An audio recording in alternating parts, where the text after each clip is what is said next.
The morning sun cast long shadows across the marble steps of the district courthouse as Officer Marcus Webb began his routine patrol. He had been assigned to courthouse security for nearly 8 years, and the job had become as familiar to him as breathing. Marcus was a tall man with kind eyes and a disciplined posture that came from 2 decades of service in law enforcement. At 42, he had seen enough of the world to understand that beneath the surface of every ordinary day, extraordinary moments waited to unfold. The courthouse stood in the heart of the city, a grand building with towering columns and wide stone steps that seemed to welcome justice seekers from all walks of life. Marcus liked his post here. Unlike his previous assignments in the rougher neighborhoods, this position allowed him to help people navigate one of the most intimidating experiences of their lives, facing the legal system. He took pride in being the calm, reassuring presence that people needed when everything else felt overwhelming. That particular Tuesday started like any other. Marcus arrived at 6 in the morning, an hour before the courthouse officially opened. He preferred the quiet time to walk the perimeter, check the security systems, and prepare himself mentally for whatever the day might bring. The autumn air was crisp, carrying the scent of fallen leaves and the distant aroma of coffee from the cafe across the street. He nodded to the cleaning staff as they finished their work, exchanging pleasant greetings that had become part of their morning ritual. By 7 o'clock, people began gathering outside. Marcus recognized some of the regular faces: lawyers with their leather briefcases, court reporters clutching their equipment, and anxious civilians who arrived early for their hearings. He positioned himself near the main entrance, ready to direct people and answer questions. His uniform was pressed perfectly, his badge polished, and his demeanor professional yet approachable. These details mattered to Marcus. He believed that people deserved respect, especially when they were already stressed and vulnerable. Around 8:30, as the crowd began to thicken, Marcus noticed a young woman struggling to climb the courthouse steps. She appeared to be in her early 20s, with long, dark hair partially covering her face. What immediately caught his attention was her obvious pain. She clutched the railing with white knuckles, pulling herself up one step at a time. Her left leg dragged slightly, and she winced with each movement. Marcus watched for a moment, expecting someone to help her, but the morning rush of people flowed around her like water around a stone, everyone too absorbed in their own concerns to notice her struggle. Without hesitation, Marcus moved toward her. He had learned long ago that sometimes the smallest acts of kindness could make the biggest difference. As he approached, he could see more clearly the extent of her distress. Her clothes were simple and worn, and there was a fresh bruise darkening on her cheek, partially hidden by her hair. Her eyes held a mixture of determination and fear that Marcus recognized from his years of service. This was someone who had been hurt but was fighting to keep going. "Miss, can I help you?" Marcus asked gently, keeping his voice low and non-threatening. The young woman looked up at him, startled. For a moment, she seemed ready to refuse, the way people often did when they were used to managing everything alone. But then her eyes met his, and something in Marcus's expression must have convinced her that his offer was genuine. She nodded, barely a whisper of movement, but it was enough. Marcus carefully positioned himself beside her, offering his arm for support. "Take your time," he said. "There's no rush. What floor do you need?" His voice was steady and calm, the kind of voice that made people feel safe. The young woman hesitated before answering, her voice so soft he had to lean closer to hear. "3rd floor, courtroom C." Marcus nodded and began helping her up the steps, matching his pace to hers, patient and attentive. As they climbed, Marcus could feel her trembling. Whether from pain, fear, or cold, he couldn't tell, but probably all three. He didn't press her with questions. Years of experience had taught him that people would share what they needed to share when they felt ready. Instead, he focused on getting her safely inside the building. Other officers and courthouse staff watched them pass, some nodding in recognition of Marcus's characteristic compassion. Once inside, the warmth of the building seemed to ease some of the young woman's tension. The lobby was bustling with activity, people queuing at security checkpoints, lawyers conferring with clients in corners, and court staff hurrying to their posts. Marcus guided her past the security line, using his authority to expedite her entry. He noticed she carried no bag, no phone, nothing but a small envelope clutched tightly in her right hand. The envelope was crumpled and worn, as if she had been holding it for a very long time. They reached the elevator, and Marcus pressed the button for the third floor. As they waited, he finally spoke again. "I'm Officer Webb, but everyone calls me Marcus. You're very brave for coming here today." The young woman looked at him with surprise, as if bravery was the last quality she would attribute to herself. Her eyes filled with tears, but she blinked them back quickly. "I'm Sarah," she said quietly. "Thank you for helping me. I didn't think I could make it up those steps." The elevator arrived, and they stepped inside. In the enclosed space, Marcus noticed more details that troubled him. Besides the bruise on her cheek, there were finger-shaped marks on her wrist, visible where her sleeve had ridden up. Her injured leg wasn't just causing her pain from walking. It appeared to be a more serious injury, possibly a sprain or even a fracture. She was clearly in need of medical attention, yet here she was, determined to reach that courtroom. When the elevator doors opened on the third floor, Marcus didn't immediately lead Sarah toward courtroom C. Instead, he paused. "Sarah, forgive me for asking, but have you seen a doctor about your leg and those injuries?" Sarah's expression hardened slightly, a protective wall going up. But then she sighed, the fight seeming to drain out of her. "I can't afford a doctor right now. And besides, this is more important. If I don't make it to that courtroom today, none of the rest matters." Her words hung in the air between them, heavy with meaning Marcus didn't yet understand but recognized as significant. Marcus made a decision. "All right, let's get you to courtroom C, but afterward we're going to make sure you get proper medical care. Deal?" Sarah managed a weak smile, the first expression of anything other than pain or fear that Marcus had seen from her. "Deal," she agreed. They continued down the hallway, Marcus supporting her weight and wondering what kind of hearing would bring an injured young woman to court with such desperate determination. Courtroom C was located at the end of a long corridor, lined with wooden benches where people waited for their cases to be called. The hallway was already crowded with nervous individuals, some dressed in their best clothes, others looking exhausted and defeated. Marcus and Sarah made their way slowly through the crowd, and Marcus noticed how people's eyes lingered on them, particularly on Sarah's injuries. Some faces showed sympathy, others curiosity, but most quickly looked away, not wanting to get involved in someone else's troubles. Outside courtroom C, Sarah stopped and took a deep breath. Her hand tightened around the crumpled envelope she had been holding since they met. Marcus could see her gathering her courage, preparing herself for whatever lay ahead. "This is it," she said, her voice barely above a whisper. "Thank you, Officer Webb. Marcus, I can manage from here." But Marcus shook his head gently. "If you don't mind, I'd like to make sure you're settled. It's part of my job to ensure everyone in this courthouse is safe and has what they need." The truth was, Marcus felt a deep concern for this young woman. His instincts, honed by years of police work, told him that Sarah's situation was more serious than a simple court appearance. The nature of her injuries, her obvious fear, and her determination despite her pain all pointed to something significant. He wasn't about to leave her alone until he understood what she was facing. Sarah seemed to understand that arguing would be pointless, and perhaps part of her was relieved to have someone by her side. She nodded, and together they entered the courtroom. The space was imposing, with high ceilings, dark wood paneling, and rows of benches for observers. The judge's bench sat elevated at the front, currently empty as proceedings hadn't yet begun. A few people were already seated, some talking quietly with their lawyers, others sitting alone with worried expressions. Marcus helped Sarah to a seat near the front, in an area designated for those waiting to present their cases. As she lowered herself onto the bench, she couldn't suppress a gasp of pain. Her injured leg clearly needed rest and medical attention. Marcus sat beside her, and for a few moments they waited in silence. The courtroom slowly filled with more people, attorneys in expensive suits, court officers preparing documents, and a stenographer setting up her equipment. Finally, Sarah spoke, her voice so quiet that Marcus had to lean in to hear her. "I'm here for a restraining order hearing," she said. "Against my boyfriend, ex-boyfriend." The words seemed to cost her something to say out loud, and Marcus felt his chest tighten with understanding. Suddenly, all the pieces fell into place, the injuries, the fear, the determination. Sarah was a survivor of domestic violence, and she was here to protect herself through the legal system. Marcus had seen too many cases like this during his career. He knew the statistics, knew how dangerous this moment could be. The period when a victim tried to leave an abusive relationship was often the most dangerous time.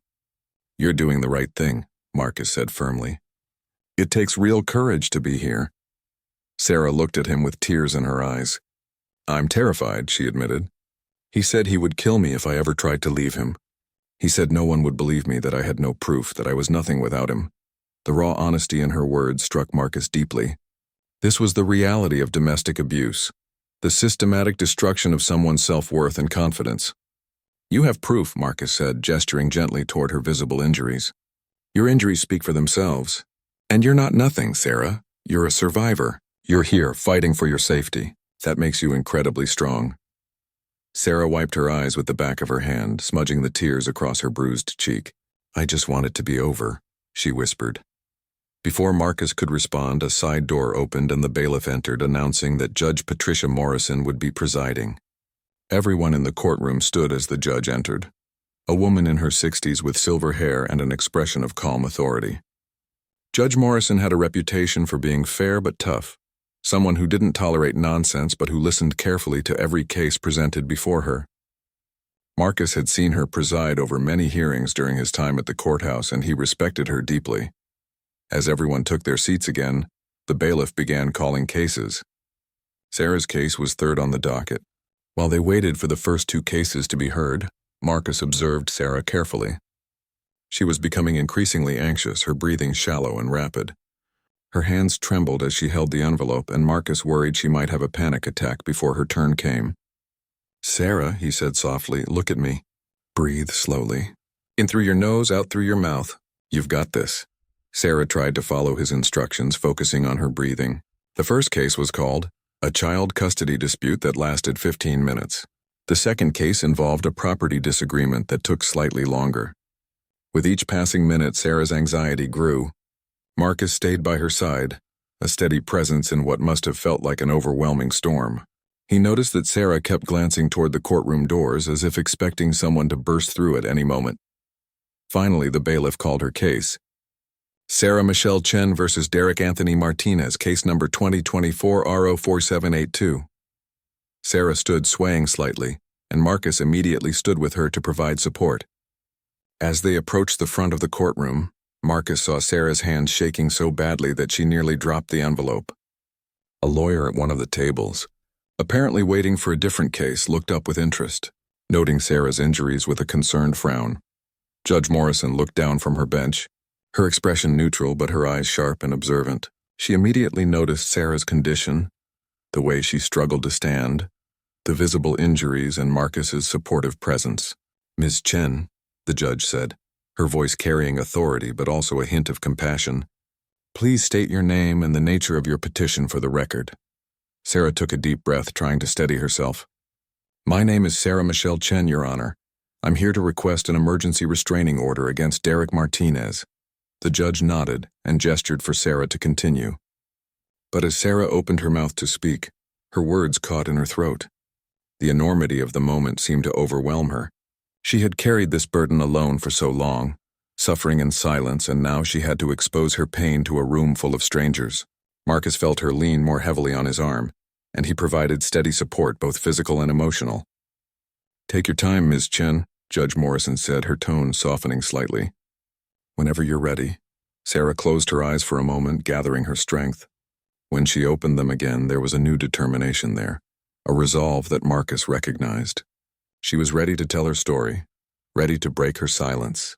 Your Honor, Sarah began, her voice stronger now.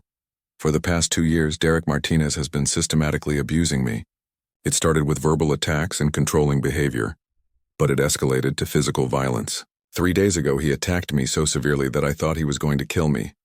The courtroom had gone completely silent. Even the lawyers who had been shuffling papers stopped what they were doing to listen. Judge Morrison leaned forward slightly, her full attention on Sarah. Continue, Ms. Chen. Tell me what happened 3 days ago. Sarah's voice remained steady as she began to recount the events, though Marcus could feel her trembling beside him. She described a relationship that had started normally, but had gradually become a nightmare of control, intimidation, and violence. Sarah's voice grew stronger as she continued her testimony, though the pain in her words was evident to everyone in the courtroom. She described how Derek had isolated her from her friends and family, convinced her to quit her job so she would be financially dependent on him. and gradually turned her world into a prison where his will was the only law that mattered. Marcus listened, his jaw tightening with each revelation, recognizing the classic pattern of domestic abuse that he had seen too many times in his career. 3 days ago, Sarah continued, Derek came home angry. He had lost money gambling and he blamed me for it. He said if I had been more supportive, if I had been a better girlfriend, he wouldn't have these problems. I tried to calm him down, but nothing I said was right. Everything made him angrier. Her voice wavered slightly, but she pressed on. Judge Morrison remained completely focused on her, occasionally making notes but never interrupting. Sarah explained how the argument had escalated rapidly. Derek had grabbed her wrist, twisting it until she cried out in pain. When she tried to pull away, he had shoved her against the wall. He wrapped his hands around my throat, Sarah said, unconsciously touching her neck where faint bruises were still visible. He squeezed so hard that I couldn't breathe. I thought I was going to die right there. I could see it in his eyes, the rage, the complete lack of control. He wasn't the person I thought I knew. He was a stranger who wanted to hurt me. The courtroom remained deathly silent. Even the court reporter, who had undoubtedly heard countless terrible stories, looked moved by Sarah's testimony. Marcus felt a surge of anger toward this Derek Martinez, a man who had hurt someone so vulnerable and trusting, but he kept his expression neutral and professional, knowing that Sarah needed his support, not his rage. What happened next, Miss Chen? Judge Morrison asked gently when Sarah paused. Sarah took a shaky breath. He let go suddenly and I fell to the floor. I thought maybe it was over, that he had come to his senses. But then he kicked me. My leg. She gestured to her injured leg. He kicked it so hard that I heard something crack. The pain was incredible. I couldn't stand, couldn't run. I just lay there trying to protect myself. Sarah's hands gripped the envelope tighter as she described how Derek had continued his assault, kicking and hitting her while she lay defenseless on the floor. She told how he had grabbed her hair and slammed her head against the hardwood floor, causing the bruise on her cheek and leaving her dazed and disoriented. He was screaming at me the whole time, Sarah said, her voice breaking, calling me names, saying I deserved it, that this was my fault.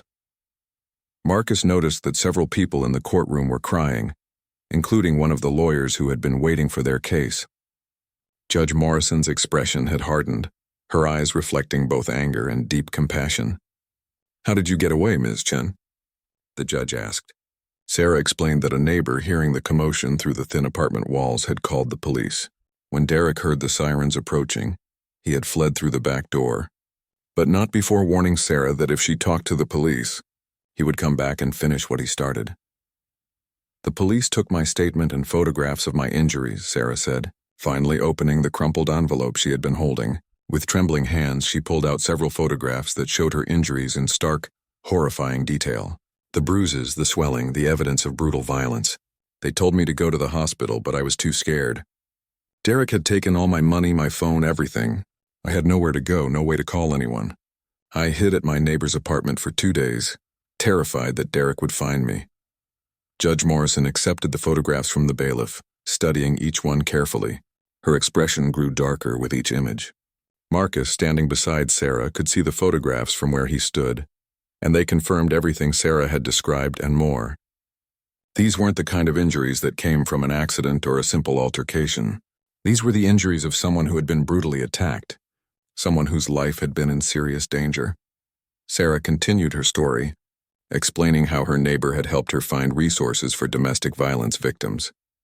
A women's shelter had provided her with temporary housing and helped her navigate the process of filing for a restraining order. They told me that I needed to come to court today, that if I didn't show up, the temporary order would expire and I would have no protection, Sarah said. Even though my leg hurts so badly I can barely walk, even though I'm terrified that Derek will find me, I had to be here. This is my only chance to stay safe. The weight of her words hung in the courtroom. This wasn't just a legal proceeding. This was a matter of life and death. Marcus felt immensely proud of Sarah's courage, standing here despite her fear and pain, fighting for her right to live free from violence. Judge Morrison set down the photographs and looked at Sarah with an expression that mixed sympathy with steely determination. Ms. Chen, do you know where Mr. Martinez is currently? Sarah shook her head. I don't know, Your Honor. The police haven't been able to find him. He hasn't been to his work. and his friends claim they don't know where he is. I'm scared that he's looking for me, that he's watching and waiting for his chance to hurt me again." Her voice broke on the last words, and tears began to stream down her face. Marcus gently placed a hand on her shoulder in support, a small gesture that seemed to give her strength. Judge Morrison made several notes, her pen moving rapidly across the paper. "Mr. Martinez was served notice of this hearing, correct?" she asked. The bailiff confirmed that Derek Martinez had been served with notification of the restraining order hearing through publication and posting, as his whereabouts were unknown. The judge nodded grimly. This meant Derek was aware of the hearing but had chosen not to appear, which was both good and bad. Good because Sarah didn't have to face him in the courtroom, but bad because it suggested he was intentionally evading the legal system. "Ms. Chen," Judge Morrison said, her voice firm and authoritative, "I want you to know that I take your testimony very seriously. The injuries documented in these photographs are consistent with the assault you've described, and your account demonstrates a clear pattern of domestic abuse and escalating violence. However, I need to ask you a few more questions to ensure I have all the necessary information to make the right decision. Are you able to continue?" Sarah nodded, wiping her tears with the back of her hand. "Yes, Your Honor, I need to do this. I need to be protected from him." Marcus felt a surge of respect for this young woman. Despite everything she had been through, despite her injuries and fear, she was standing firm, telling her story, fighting for her life. This was true courage, not the absence of fear, but the determination to act despite it. Judge Morrison proceeded to ask Sarah specific questions about her relationship with Derek, establishing a timeline of abuse and documenting the escalating pattern of violence. Sarah answered each question as completely as she could, though some answers clearly cost her emotional energy to speak aloud.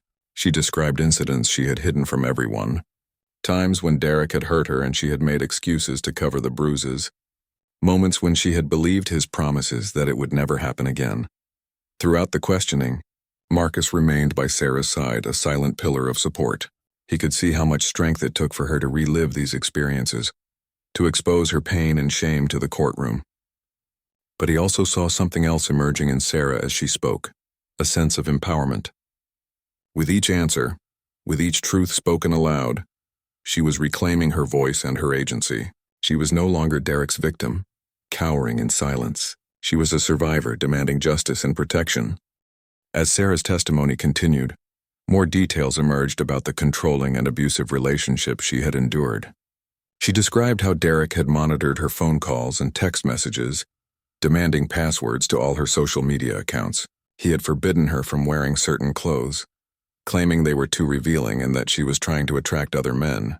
He controlled what she ate, criticizing her appearance constantly and alternating between saying she was too thin and too heavy, keeping her in a state of constant anxiety about his approval. "He convinced me that no one else would ever want me," Sarah said, her voice thick with emotion. "He said I was lucky to have him, that without him I was nothing. I started to believe it. I stopped talking to my friends because he said they were bad influences. I quit calling my parents because he said they didn't really love me the way he did. I became completely dependent on him, and that's exactly what he wanted." Judge Morrison listened intently, her expression growing more severe with each revelation. Marcus could see that the judge understood the psychological manipulation that accompanied physical abuse, how abusers systematically destroyed their victims' support systems and self-worth. This wasn't just about the recent violent attack. This was about a pattern of coercive control that had trapped Sarah in a dangerous situation for years. "Ms. Chen," the judge said after Sarah had answered another round of questions, "you've shown remarkable courage in coming here today and sharing your story. I can see from your testimony and the photographic evidence that you've been subjected to serious domestic violence. Before I make my ruling, I want to make sure you understand what a restraining order can and cannot do. Do you understand that while a restraining order is a legal document that prohibits Mr. Martinez from contacting you or coming near you, it cannot physically prevent him from attempting to violate those terms?" Sarah nodded solemnly. "Yes, Your Honor. The advocates at the shelter explained that to me, but they also said it gives the police the power to arrest him immediately if he tries to contact me or comes near me. Right now I have nothing, with a restraining order. At least I have some legal protection." Her answer demonstrated that she understood both the limitations and the importance of what she was requesting. She wasn't under any illusions that a piece of paper would magically keep her safe, but she recognized it as a crucial tool in her protection. Judge Morrison nodded approvingly. That's correct. A restraining order is an important legal tool, and I want you to carry a copy with you at all times. If Mr. Martinez violates the order, you call 911 immediately. The judge paused, studying the photographs again, then looked at Sarah with an expression of deep concern. Ms. Chen, have you received medical treatment for your injuries? Your leg appears to need immediate attention, and I'm concerned about the head injury you sustained. Sarah looked down at her hands, embarrassment coloring her cheeks. No, Your Honor, I haven't been to a doctor yet. I don't have health insurance, and I couldn't afford the emergency room. The shelter gave me some pain medication, but that's all. I needed to come here first. This hearing was the most important thing.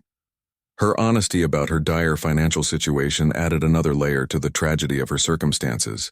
Not only had Derek isolated and abused her, but his control had left her without the resources to even seek medical care. Marcus felt his heart constrict at Sarah's admission. She had dragged herself to this courthouse with what might be a fractured leg and a concussion, all because she understood that her legal protection had to come first. The dedication and determination that required was extraordinary. Judge Morrison seemed to share his concern, her expression softening with compassion even as her eyes remained fierce with determination. Officer Webb, Judge Morrison said, addressing Marcus directly for the first time, I commend you for assisting Ms. Chen today. It's clear that without your help she might not have been able to reach this courtroom. Marcus nodded respectfully. Just doing my job, Your Honor. But the judge shook her head. You went beyond your job, officer. You showed compassion and humanity, and that matters. The judge's words brought a slight flush to Marcus's face, but he remained professionally composed. Judge Morrison turned her attention back to Sarah. Ms. Chen, based on your testimony, the photographic evidence, and the clear pattern of escalating violence and coercive control you've described, I am prepared to make my ruling. However, before I do, I want you to know that this court takes domestic violence very seriously. What you've experienced is not your fault. You are not responsible for Derek Martinez's choices or actions. You deserve to be safe, and you deserve to live your life free from fear and violence. The judge's words seemed to break something open in Sarah. Tears flowed freely down her face, but these were different from the tears of pain and fear she had shed earlier. These were tears of relief, of validation, of finally being believed and supported. Marcus offered her a tissue from a small pack he kept in his pocket, and Sarah accepted it gratefully, dabbing at her eyes while trying to compose herself enough to hear the judge's ruling. Judge Morrison picked up her gavel, and the courtroom seemed to hold its collective breath. In the matter of Sarah Michelle Chen versus Derek Anthony Martinez, this court finds that the petitioner has provided clear and convincing evidence of domestic abuse, including physical violence, coercive control, and credible threats to her safety. The photographic evidence corroborates the testimony provided, and the pattern of behavior described constitutes domestic violence under state law. The judge's voice rang with authority through the courtroom, each word deliberate and weighted with legal significance. Therefore, I hereby grant a permanent restraining order against Derek Anthony Martinez. Mr. Martinez is prohibited from contacting Ms. Chen in any form, including in person, by phone, by text message, by email, or through social media. He is prohibited from coming within 500 feet of Ms. Chen's residence, place of work, or any location where she may be present. He is prohibited from possessing or purchasing firearms. Sarah's hand flew to her mouth, fresh tears streaming down her face. A permanent restraining order was more than she had dared to hope for. Many judges only granted temporary orders initially, requiring victims to return to court multiple times. But Judge Morrison, recognizing the severity of the situation and the credibility of Sarah's testimony, had granted the strongest protection available. Marcus felt a wave of relief wash over him, though he knew this was just one step in Sarah's long journey to recovery and safety. But Judge Morrison wasn't finished. Furthermore, the judge continued, her voice taking on an even more serious tone, I am issuing a warrant for the immediate arrest of Derek Anthony Martinez on charges of aggravated assault, aggravated battery, and violation of domestic violence statutes. The severity of the injuries inflicted on Ms. Chen, combined with the credible death threats, constitute felony offenses that warrant criminal prosecution. Bailiff, please ensure this warrant is immediately transmitted to law enforcement. A ripple of surprise moved through the courtroom. It was unusual for a judge to issue a criminal arrest warrant directly from a restraining order hearing. But Judge Morrison was clearly determined to send a strong message. Derek Martinez would not simply face the civil consequences of a restraining order. He would face criminal charges for his actions. The judge was using every legal tool at her disposal to protect Sarah and to ensure that Derek faced accountability for his violence. Sarah looked stunned, almost unable to process what was happening. She had come to court hoping for basic protection, expecting to face skepticism and difficulty, prepared to fight for every bit of recognition and help. Instead, she had been believed immediately, supported completely, and given the strongest protections the legal system could offer. Marcus saw the disbelief on her face gradually transform into something else. Hope. For the first time in perhaps years, Sarah was seeing a path forward, a possibility of safety and freedom. Judge Morrison addressed Sarah directly once more. Ms. Chen, I want you to take these proceedings very seriously. While this restraining order provides legal protection, you must remain vigilant. If Derek Martinez attempts to contact you or comes near you, you must call 911 immediately. Do not try to handle the situation yourself. Do not let him convince you to talk to him or meet with him. Any violation of this order is a criminal offense and he will be arrested. Do you understand?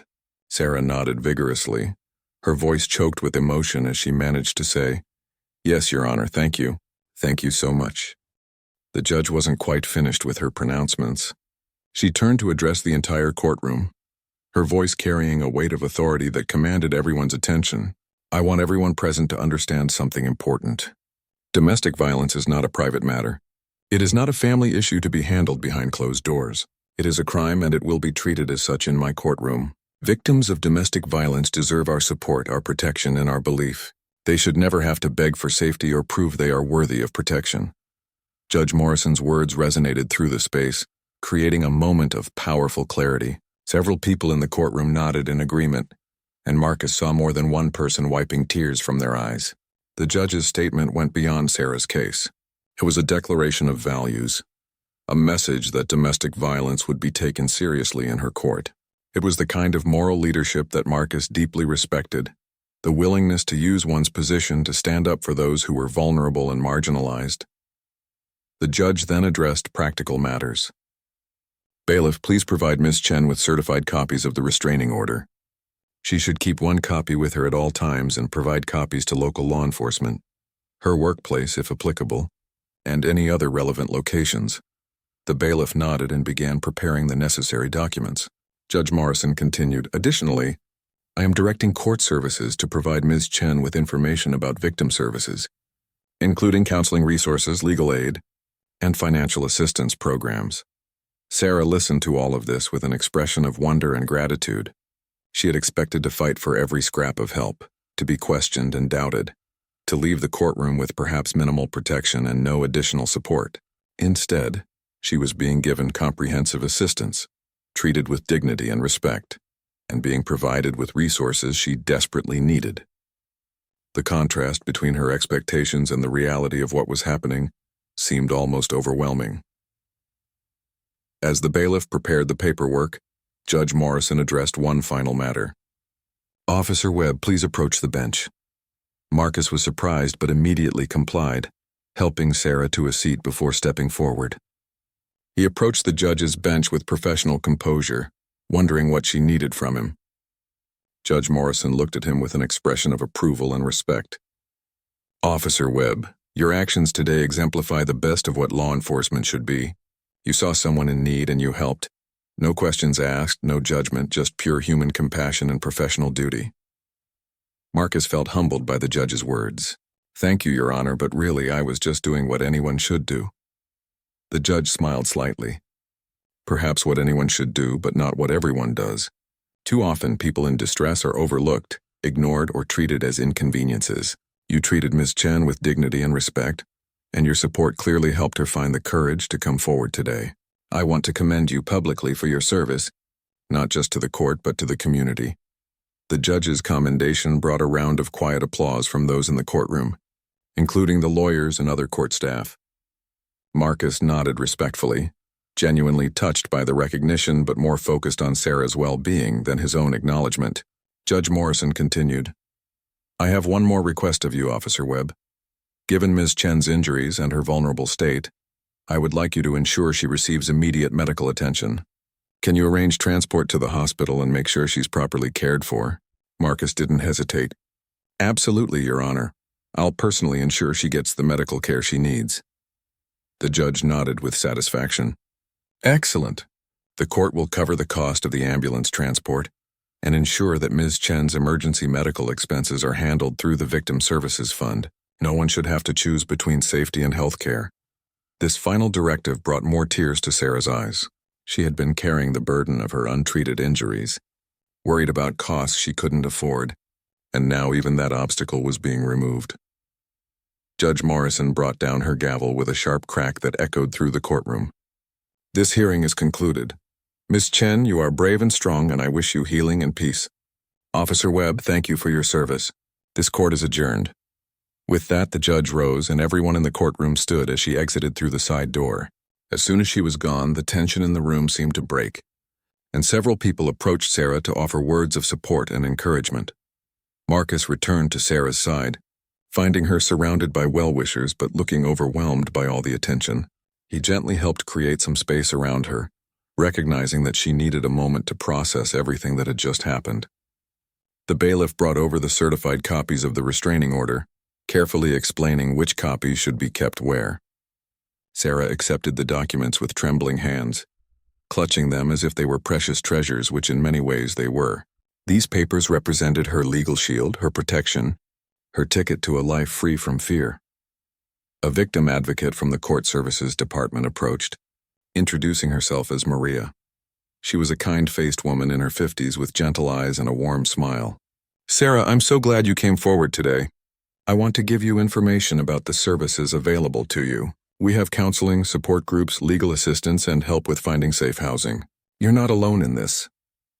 Maria handed Sarah a folder filled with pamphlets and contact information, taking time to explain each resource carefully.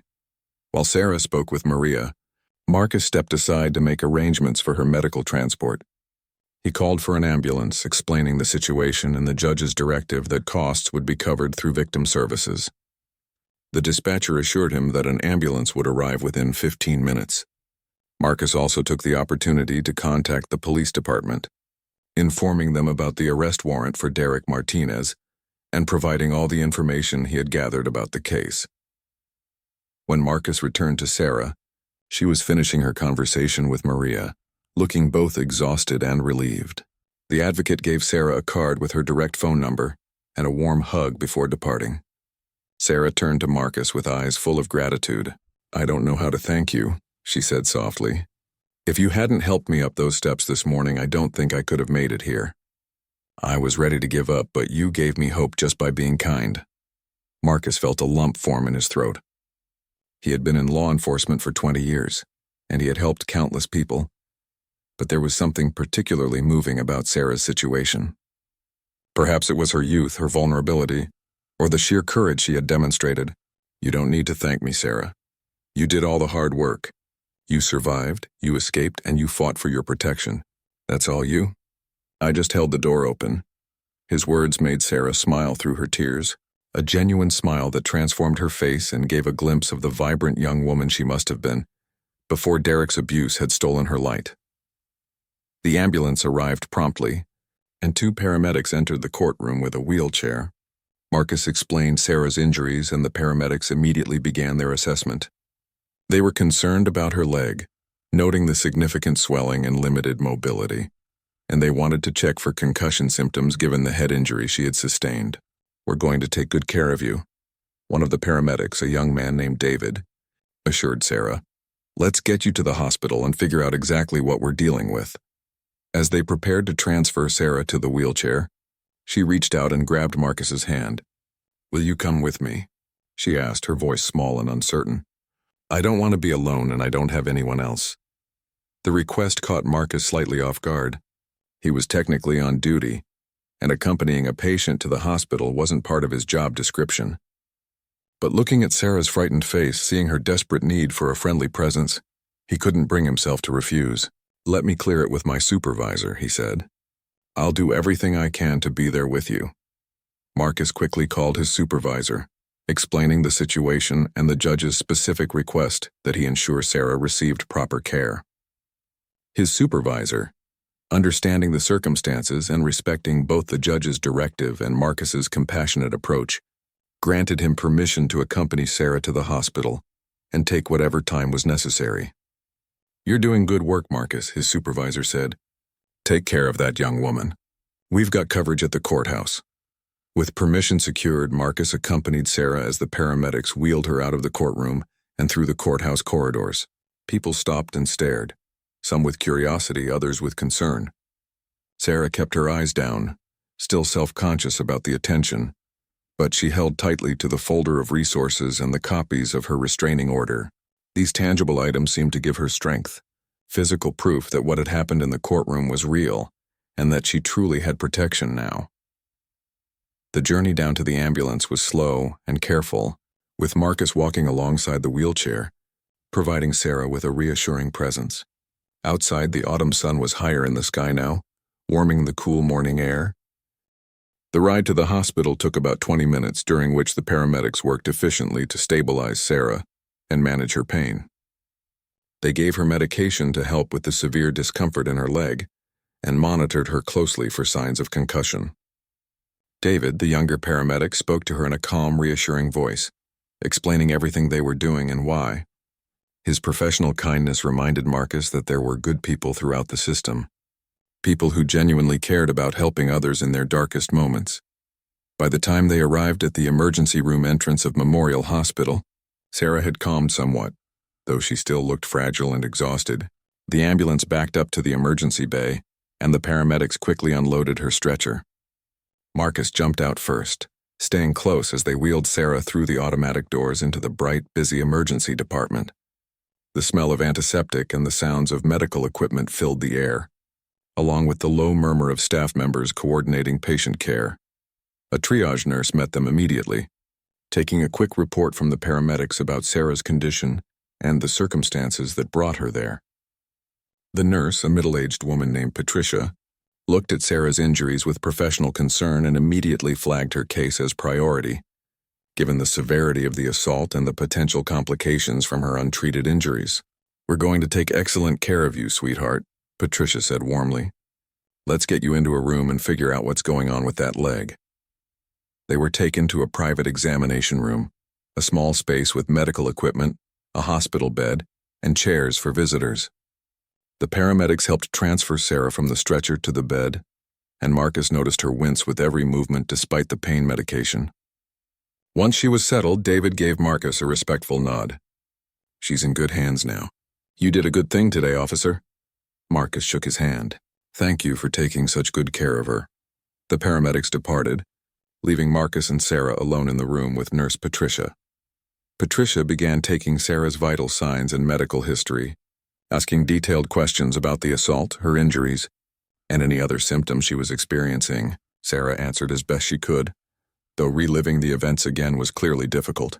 Marcus stayed near the head of the bed, offering silent support. Patricia noticed his presence and seemed to understand his importance to Sarah's sense of security. "Are you family?" she asked Marcus. Before he could answer, Sarah spoke up. "He's the officer who helped me get to court today. He saved my life. Please, can he stay?" Patricia smiled kindly. "Of course he can stay. You need people who make you feel safe right now, and it's clear Officer Webb is one of those people." She finished her assessment and made notes in Sarah's chart. "All right, Sarah, here's what's going to happen.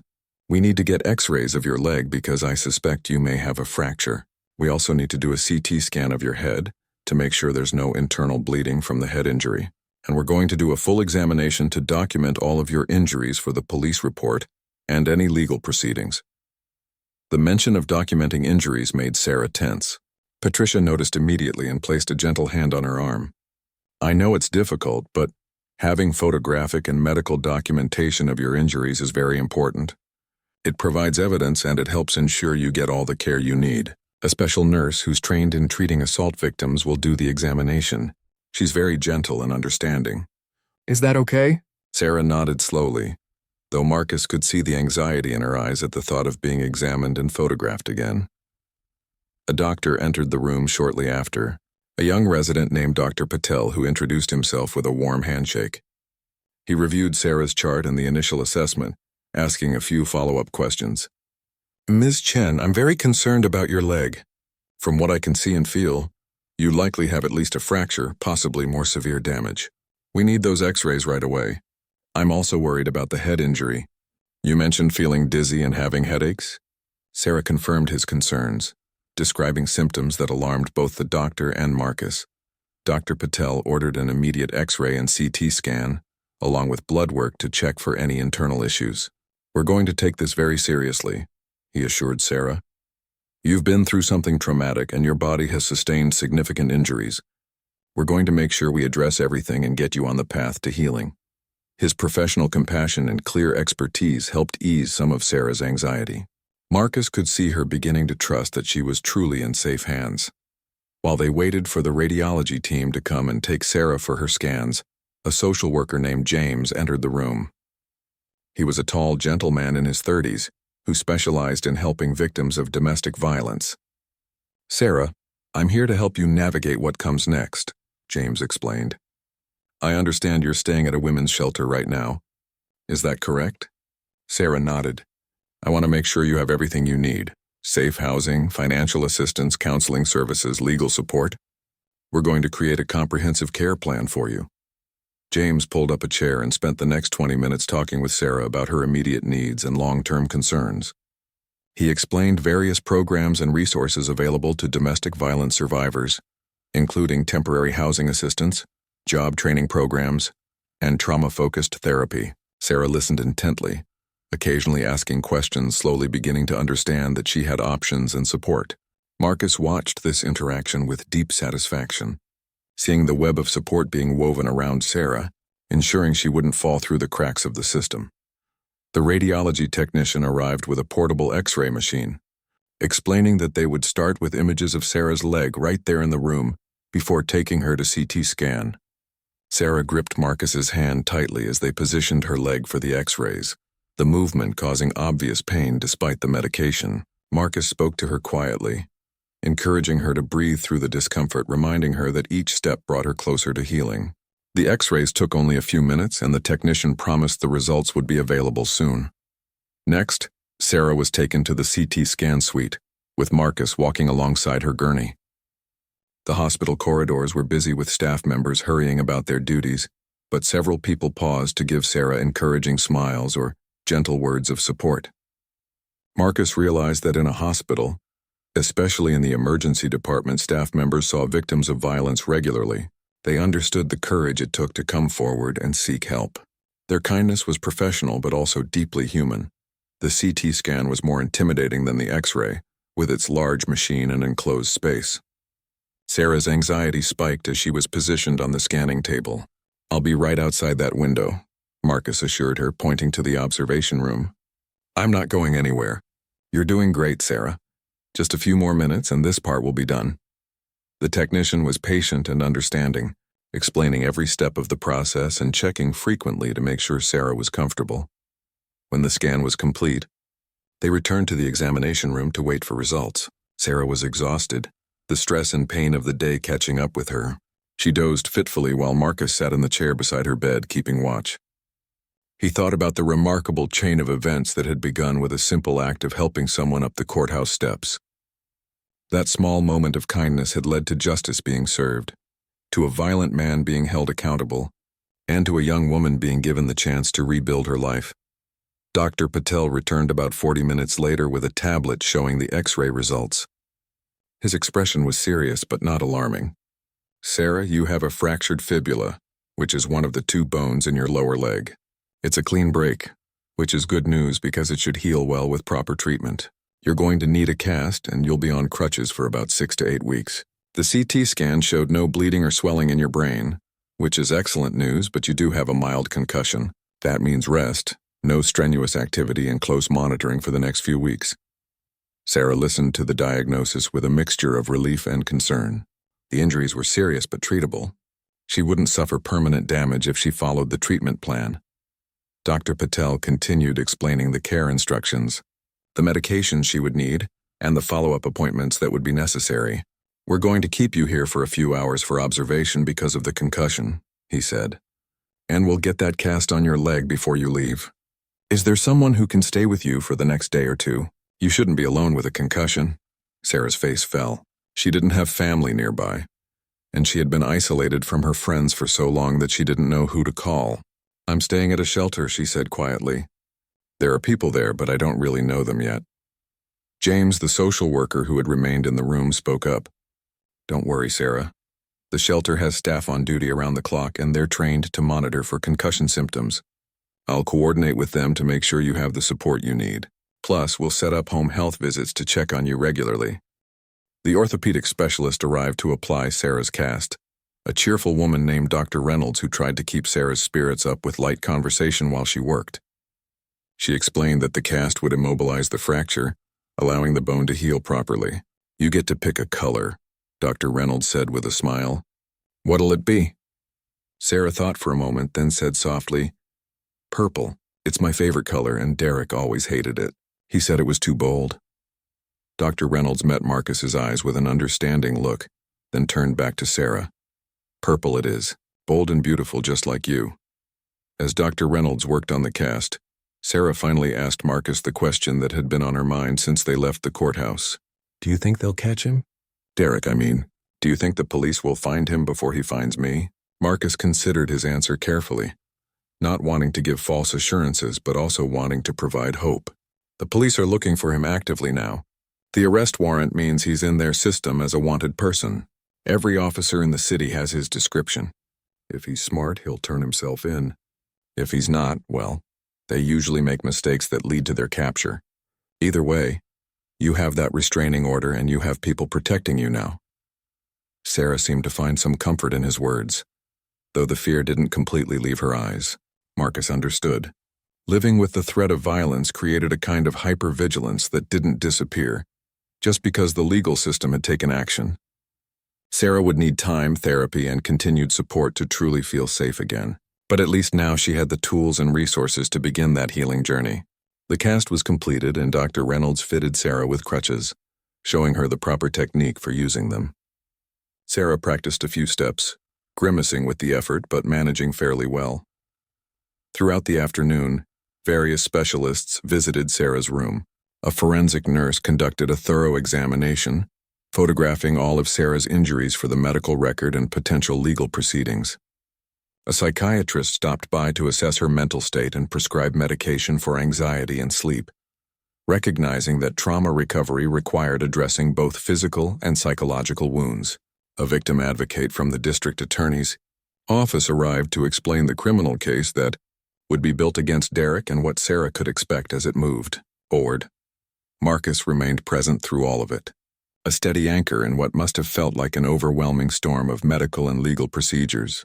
He noticed how each professional who interacted with Sarah treated her with respect and compassion, validating her experience and working to empower her rather than making her feel like a passive victim. This was the system working as it should, wrapping support around someone who needed it most. Marcus felt grateful to be part of this network of care, even in his small role. As evening approached, Dr. Patel returned to check on Sarah one final time before discharge. Her vital signs were stable, her concussion symptoms were manageable, and she had a comprehensive treatment plan in place. "You're clear to leave," he said, "but remember, if you experience severe headaches, vision changes, or increased confusion, come back to the emergency room immediately. Don't wait, and follow up with the orthopedist in 1 week for a cast check." He handed Sarah a folder containing all her discharge instructions, prescriptions, and follow-up appointment information. James, the social worker, had arranged for transportation to take Sarah back to the women's shelter. He had also coordinated with the shelter staff to ensure they understood her medical needs and would monitor her appropriately. "I've set up counseling appointments for you starting next week," James told Sarah. "And I've connected you with a legal aid attorney who specializes in domestic violence cases. She'll help you with any additional legal matters that come up. You have my direct number and you can call me anytime if you need anything." As they prepared to leave, Sarah turned to Marcus with tears in her eyes once again. "I don't know how I'll ever repay you for what you did today. You changed my life. If you hadn't helped me, I don't know what would have happened. I might have given up and gone back to him. I might not be here right now." Her words were heavy with the weight of alternatives too terrible to fully contemplate. Marcus felt his own eyes sting with emotion. He took Sarah's hands gently in his. "Sarah, you don't owe me anything. What I did today was simple human decency, and I would do it again 1,000 times over. But I want you to understand something important. You saved yourself. You're the one who left an abusive relationship. You're the one who went to that shelter. You're the one who dragged yourself to that courthouse despite your injuries and fear. You're the one who stood up in front of a judge and told your truth. All I did was hold a door open. You walked through it on your own strength and courage." Sarah absorbed his words, and for the first time since Marcus had met her that morning, he saw something new in her expression. Pride. Not arrogance, but genuine self-respect. A recognition of her own strength and survival. "I guess I am pretty brave," she said with a small smile. Marcus grinned. "You're incredibly brave. Don't ever forget that. And don't let anyone, including yourself, convince you otherwise." He pulled out one of his business cards and wrote his personal cell phone number on the back. "If you ever need anything, if you're scared or just need someone to talk to, you call me. Anytime, day or night. I mean that." The transportation van arrived and Marcus helped Sarah navigate to the vehicle with her new crutches. The driver was a kind older man who worked with the shelter program and understood the sensitivity of the situation. As Sarah settled into the van, she looked back at Marcus one more time. "Thank you," she said simply, but the words carried the weight of everything that had happened that day. All the fear and pain and hope and new beginnings. Marcus waved as the van pulled away, watching until it disappeared from sight. Walking back through the hospital to retrieve his patrol car, Marcus reflected on the day's events. When he had woken up that morning, he had expected an ordinary day at the courthouse, the same routine he had followed hundreds of times before. Instead, he had witnessed something extraordinary. The legal system working exactly as it should, protecting the vulnerable and holding the violent accountable. He had seen a young woman transform from a terrified victim into an empowered survivor. He had been reminded why he chose law enforcement as a career in the first place, not for excitement or authority, but for the opportunity to help people in their most desperate moments. 3 weeks later, Marcus received a call at the courthouse. It was Detective Sarah Chen, yes, the same Sarah, calling to let him know that Derek Martinez had been arrested. He had been found hiding at a friend's house in a neighboring state, and extradition proceedings were underway. More importantly, Sarah wanted Marcus to know that she was doing well. Her leg was healing properly. She had started therapy and she had even enrolled in community college classes. "I'm rebuilding my life," she told him, her voice stronger and more confident than he remembered. "And I wanted you to know that none of this would have been possible without your kindness that day." Marcus felt a warmth spread through his chest. This was why he did what he did. Not for recognition or praise, but for moments like this, knowing that a simple act of compassion had rippled outward in ways he could never have predicted. "I'm proud of you, Sarah," he said. "Keep moving forward. You deserve every good thing that comes your way." After they hung up, Marcus returned to his post at the courthouse entrance, watching people climb the marble steps, ready to help anyone who might need it. 6 months later, Marcus was surprised to receive an invitation to a ceremony at the courthouse. When he arrived, he found Judge Morrison, Sarah, and several other people gathered in one of the courtrooms. The judge explained that Sarah had requested this meeting to publicly thank Marcus for his help, and to share her story as an encouragement to other domestic violence survivors. Sarah stood before the small group, leaning on a cane now instead of crutches, and spoke about her journey from victim to survivor to thriver. She talked about the importance of the people who had helped her along the way, especially Marcus, whose simple act of kindness had given her the courage to keep fighting. Judge Morrison presented Marcus with a Community Service Award, recognizing his compassion and dedication. But the real reward for Marcus wasn't the plaque or the recognition. It was seeing Sarah standing tall, speaking confidently, her eyes bright with hope and determination. She had not just survived. She was thriving. She had reclaimed her life, her voice, and her future. And while Marcus had played a small part in that transformation, he knew that the real hero of this story was Sarah herself. Her courage, resilience, and refusal to give up had carried her through the darkest valley and out into the light on the other side. As the ceremony concluded and people mingled, sharing stories and encouragement, Marcus thought about all the other Sarahs out there, people struggling in silence, afraid to ask for help, convinced that no one cared. He renewed his commitment to always be watching, always be ready to extend a hand, to hold a door open, to offer support without judgment. Because sometimes the smallest act of kindness could change everything. Sometimes all someone needed was one person,